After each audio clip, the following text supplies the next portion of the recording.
kind, awesome, talented, hearty, loving, excellent, efficient, nice.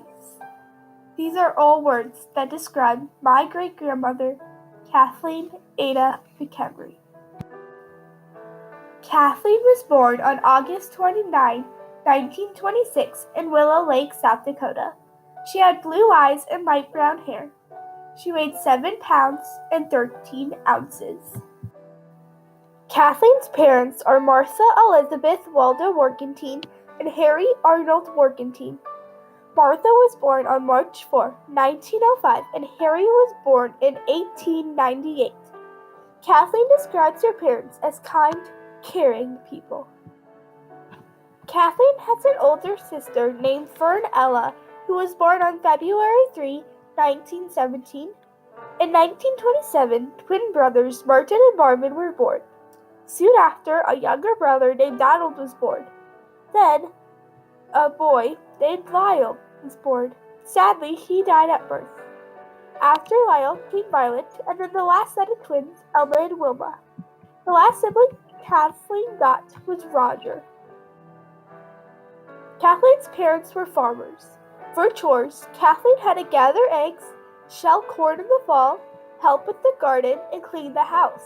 She was also in charge of the fields, which included chalking grain and carrying water from the well with her siblings. Her favorite chore was caring for her younger siblings. Growing up, Kathleen lived in a large white house with 5 bedrooms. This is a picture of their barn and yard. Kathleen's family had a dog named Chet who loved Kathleen. The Morgentines also had some farm cats and at one point a lamb. Kathleen is an amazing cook. She learned to cook from her mother, who was very talented. Kathleen's favorite meal was spring fried chicken. Now, Kathleen is famous throughout her family for her ground bologna and her apple pie. Kathleen loves Christmas Eve because she would get to have oyster stew and homemade ice cream. Kathleen attended a country school 1.5 miles away from her house. She loved to read and do art. In high school, she played the drums, sang in the choir, and was also in school plays. Kathleen's favorite school memory was being a cheerleader for her basketball team. For fun, Kathleen would go to dances, and she enjoyed going to church. On dates, she would either go to dances or occasionally a movie, which was 25 cents. During school, Kathleen got her first job babysitting. As a senior, Kathleen started to work in the Willow Lake grocery store, where she was a cashier and stocked the shelves. After graduation, Kathleen was approved to work for the FBI and go to Washington, D.C. Right before she was going to go, her parents convinced her to stay and teach country school. Kathleen agreed and ended up teaching after attending General Beadle Teachers College. Kathleen taught special education in Michigan. She loves teaching children and making them better people. Kathleen met her husband, Charles Hudson McHenry, while she was working for his sister, but didn't start courting him until he returned from World War II.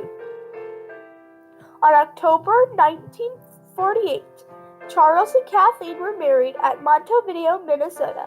Kathleen wore an aqua wedding dress. After the wedding, they went on a honeymoon in Minnesota and stayed with their aunt and uncle.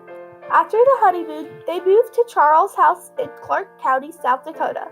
When Charles was no longer able to farm, he joined Border Patrol, and the couple moved to Del Rio, Texas for his training. After moving from Texas, they lived in Port Huron, Marysville, and Algonac, Michigan. Finally, for her 6th move, Kathleen moved back to Clark, South Dakota. Some important things Kathleen learned from her marriage include respect and hard work. Kathleen and Charles have 4 kids. In birth order, they were Charlene, Mark, Larry, and Patricia.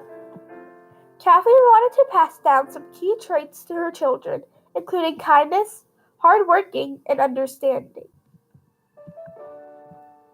Kathleen says she is especially proud of showing and helping her children. She thinks that her greatest accomplishment was raising her family. Her faith in Christ has influenced her to always put God first and she loves teaching others about God. One of the best days of her life was when she married Charles and when she graduated from high school. Two of the worst days of her life was when her father died in 1954 and when Charles died on December 2nd, 1981, from cancer. Kathleen has filled a space in so many people's hearts, including her grandchildren and great-grandchildren. She's a kind, loving, funny, and amazing person. I love her and I want her to know that she is super special to me.